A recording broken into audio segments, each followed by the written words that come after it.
Presidenti i Shteteve të Bashkuara të Amerikës, Donald Trump, e ka bërë të qartë se të huaj që emigrojnë në SBA duhet ta mbajnë veten me punë dhe jo të bëhen barre e shtetit.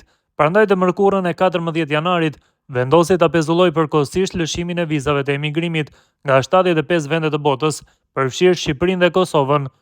Tani Departamenti Amerikan i Shtetit po e bën rishikimin e plot të të gjitha politikave rregulloreve dhe udhëzimeve për të siguruar që emigrantët nga këto shtete, që autoritetet amerikane i cilësojnë si vende me rrezik të lartë, të mos i shfrytëzojnë ndihmat sociale të shtetit amerikan dhe të mos bëhen barre paras publike.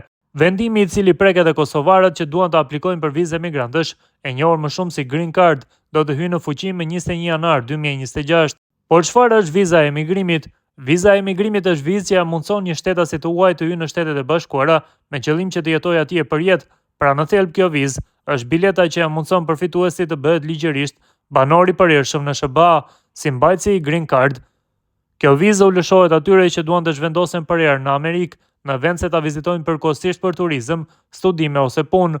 Pasi i pranohet viza, personi zakonisht fiton të drejtën për të jetuar për herë në SBA, për të punuar pa kufizimi edhe përfundimisht për të aplikuar për shtetësinë amerikane.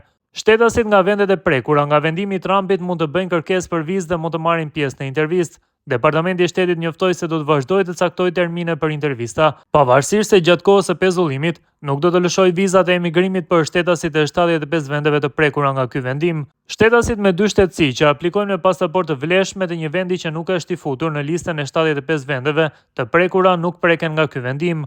Për shembull, nga të gjitha vendet e Ballkanit Perëndimor, vetëm Serbia nuk preket nga ky vendim. Vendimi i Trumpit nuk ndikon tek ata që tashmë kanë vizë të vlefshme të emigrimit, pra vendimi nuk kërkon heqjen e vizave të lëshuara paraprakisht nga Amerika. Pyetja që po mundon shumë qytetarë është nëse vendimi vlen edhe për viza turistike, por kjo nuk është e vërtetë. Ky vendim vlen vetëm për aplikantët për vizat e emigrimit. Viza turistike nuk janë viza emigrimi, prandaj edhe nuk preken. Presidenti amerikan tha se një përqindje tejet e lartë të huajve që janë zhvendosur në Shtetet e Bashkuara përmes vizës së emigrimit nuk punojnë, por varen nga ndihmat sociale amerikane. Trump nuk dëshiron që të huajt që synojnë të emigrojnë në Shtetet e Bashkuara të bëhen barre paras publike dhe ndihmave të shtetit.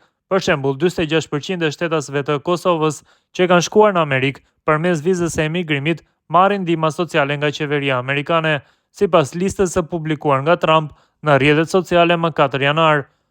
SBA-ja i kishte lëshuar 6.674 viza emigrimi për kosovarët në 10 vitet e fundit, apo mesatarisht rreth 670 viza në vit, sipas të dhënave të Departamentit të Shtetit.